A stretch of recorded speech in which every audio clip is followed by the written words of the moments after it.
Mesdames, Messieurs, bonsoir, bienvenue à cette édition d'Info Pacifique. Voici les titres qui dominent l'actualité. À l'occasion du 30e anniversaire de la police nationale d'Haïti, célébré ce jeudi, le Premier ministre Alix Didier Fils-Aimé salue le courage et l'engagement des policiers dans leur mission malgré la persistance de la crise sécuritaire que traverse le pays. Un avion a atterri ce jeudi à l'aéroport international Antoine-Simon Descailles. Il s'agit d'un vol d'essai destiné à évaluer les conditions opérationnelles de l'aérogare avant l'ouverture officielle du trafic aérien international. L'UPEP tire la sonnette d'alarme face à la hausse abusive des frais de scolarité dans plusieurs établissements scolaires. Selon l'organisation, certains établissements exigeraient jusqu'à 10 000 gourdes pour l'inscription d'enfants déplacés internes en l'absence de leur numéro d'identification scolaire unique. Le parti politique Chemin Délivrance d'Haïti affirme constater l'échec du CPT dans la gestion du pays et exige la démission de ses membres. Observons une pause, nous revenons pour le développement de ces titres et d'autres informations. Chef, bienvenue dans le développement du journal. Comme annoncé en titre, la police nationale d'Haïti a commémoré ce jeudi le 30e anniversaire de sa création. La cérémonie officielle s'est tenue à l'Académie de police sur la route de Frères en présence des membres du Conseil présidentiel de transition, de représentants du gouvernement, du corps diplomatique ainsi que de diverses personnalités nationales. À cette occasion, le conseiller président Leslie Voltaire a rendu hommage aux policiers tombés dans le cadre de la lutte contre l'insécurité. Il a salué le courage et la détermination des forces de l'ordre face aux multiples défis sécuritaires que connaît le pays. M. Voltaire a également encouragé la population à continuer d'exprimer son respect et sa gratitude envers les policiers.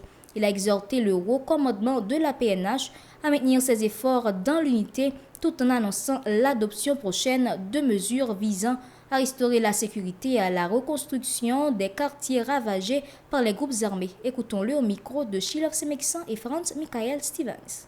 Il y a 10 ans, à la date de la commémoration du 20e anniversaire de la police nationale d'Haïti, le 12 juin 2015, cette institution faisait déjà face à une crise de croissance.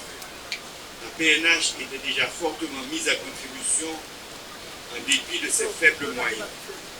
Nous étions en pleine préparation des élections générales. Aujourd'hui, en ce 12 juin 2025, les circonstances imposent encore de plus grandes exigences à cette institution. Elle est forcée de se reconvertir de plus en plus en une force de lutte anti-guérilla, rurale et urbaine face aux gangs de criminels armés. L'État d'Haïti est en train de repenser la stratégie de la sécurité nationale du pays.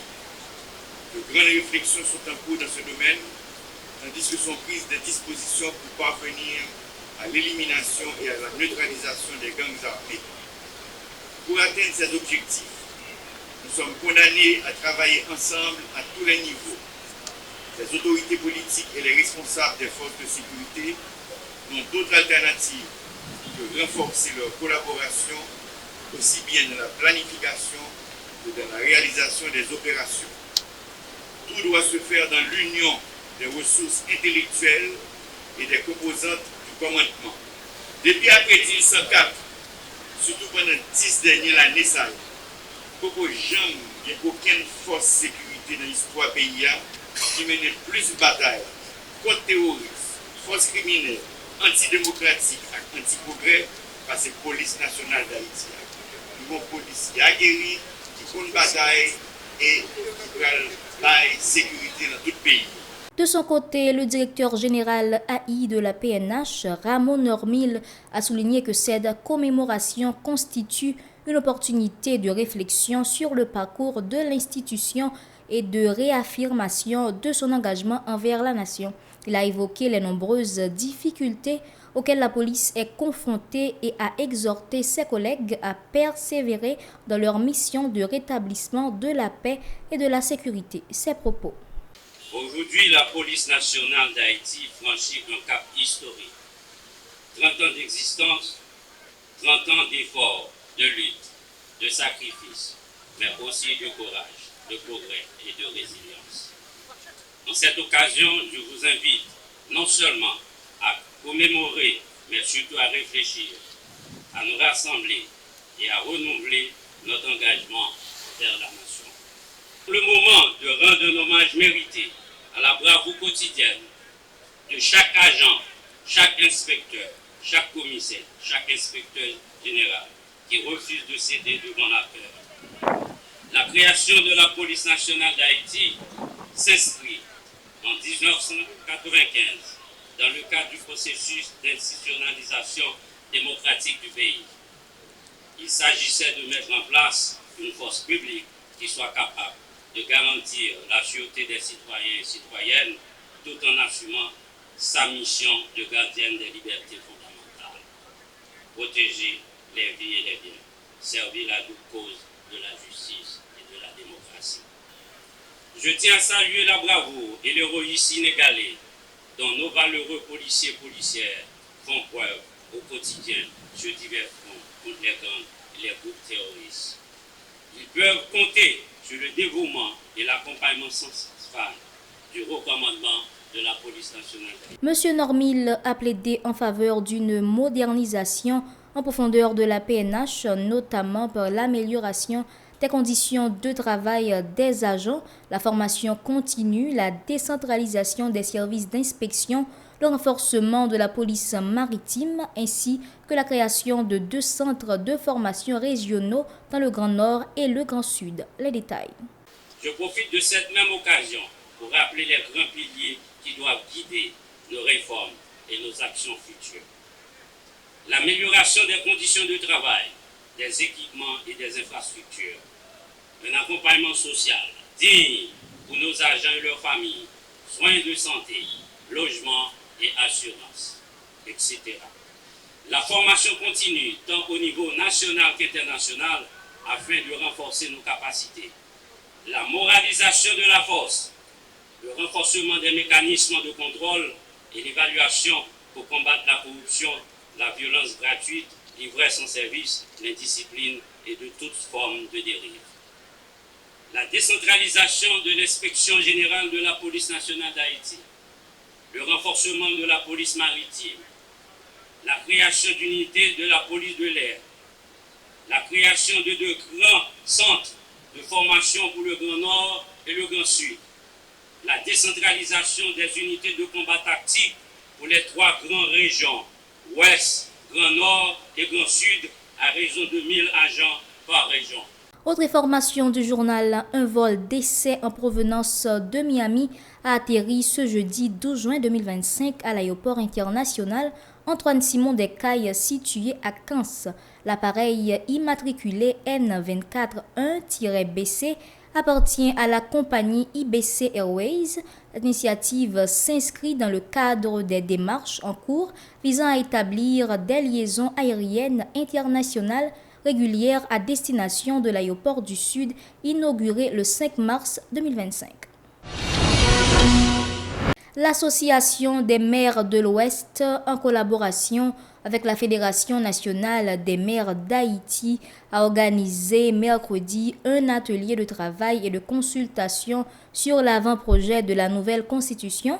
Le maire principal de la commune de Tomazo a indiqué que l'objectif de cette initiative est d'analyser en profondeur le document, d'identifier les zones d'ombre et de formuler des propositions concrètes sur les articles jugés ambigus. Il a souligné que les autorités locales n'avaient pas été consultées avant la soumission de cet avant-projet, une omission qu'il juge préoccupante dans le cadre d'un processus aussi important. Les échanges ont également porté sur la nécessité de parvenir à un consensus dans l'intérêt des collectivités territoriales. Avant-projet de constitution, c'est une ouverture pour plusieurs problèmes qui étaient posés dans la constitution 1987 là, qui supposait résoudre. Mais le fait que ce n'est pas une consultation largement large qui était jointe au niveau de toute collectivité, je dis à la AMO avec FENAM, offrir magistrat aux possibilités, puis on dit mot pas dans la question projet de constitution. C'est ça que fait tout à l'heure, nous allons faire atelier de travail qui permettre chaque magistrat produire recommandations par eux, produire et jan yo ouais constitution parce que mais il y a un pile consultant, il y a un pile monde qui commence à lire et il y a plusieurs recommandations faites, c'est ça que fait aujourd'hui à la magistrat pas été un petit temps pour produire des recommandations pour dire qui c'est pas problème nous pas gagner sans regarder constitution qu'il a il est presque calqué sur 87 parce que il y a plusieurs travail qui été fait déjà, il y a des points où dit pas moyen. C'est ouverture fait assez sous nous va travailler parce que il y a des bagages qui fondamentales qui étaient dans la constitution tant que question gouverneur question de chaque mairie chaque section communale de mairie mais qui ça quoi le en plus et question de magistrat police communale qui parle bon commandant police sous lui mais qui rapport va gagner avec magistrat ou même qui mais c'est intellectuel nous n'a mettre dossier sous table là n'a lire pour nous comprendre et puis pour nous connaître dans qui on avance avec mais pas question de d'accord pas d'accord déjà magistrat déjà déjà constitue une forme de cartel en bas c'est-à-dire problème soit appeler soit question de sémantique ou à la trois monde après ça pour aller sous pour faut qu'on 6 pour assister c'est-à-dire c'est ton l'autre forme c'est tout ça pour mettre sous table. Pour sa part, l'agente exécutive intérimaire adjointe de la commune de Delma, Rose Trinenta, lui, a précisé que les discussions ont largement abordé la place des collectivités dans la future constitution. Elle a recommandé aux autorités d'élargir le cadre de consultation afin d'assurer l'inclusion de l'ensemble des secteurs de la société. Seulement sous collectivité, sous ça qui est écrit pour nous, c'est ce que nous allons regarder ensemble. Mais moi-même, j'ai proposé au gouvernement pour élargir la discussion. Parce que les organisations populaires, organisations de base, les organisations des femmes, organisations commerçants, secteur privé, ouvriers et diaspora, nous avons tout. Paysans, planteurs, et éducation, c'est que faut cadre élargi pour chaque monde qui ça qui écrit pour eux, qui correction pour eux voter. Parce que changer en constitution, c'est changer tout un système, changer pays nous. C'est que faut tout le monde participer. C'est ça que moi-même moi proposé au gouvernement et moi remercier le ministre intérieur qui fait choix de nous aujourd'hui. Pour nous être capables de participer, de garder et de comprendre qui ça y a écrit pour nous. Nous ne pouvons pas entrer dans la critique, entrer dans la discussion, entrer dans yon ou l'autre. Nous ne pouvons pas entrer dans ça. Mais nous-mêmes, job pas nous, c'est garder qui ça y a écrit pour la collectivité et qui correction pour nous-mêmes, pour nous porter, pour l'autre qui vient après nous, pour nous pas de reproche. Seule remarque, alors il y a plusieurs autres remarques, moi-même ça porte plus attention, c'est la section communale locale commune. Parce que il y a une section communale qui n'a pas grand pile monde là-dedans. Mais les locales communes, comment ils fonctionner, comment ils gérer tête. Madame, Monsieur, c'est la fin du journal. Merci de l'avoir suivi. Restez sur la télévision Pacifique pour la suite de la programmation. Au revoir et à la prochaine.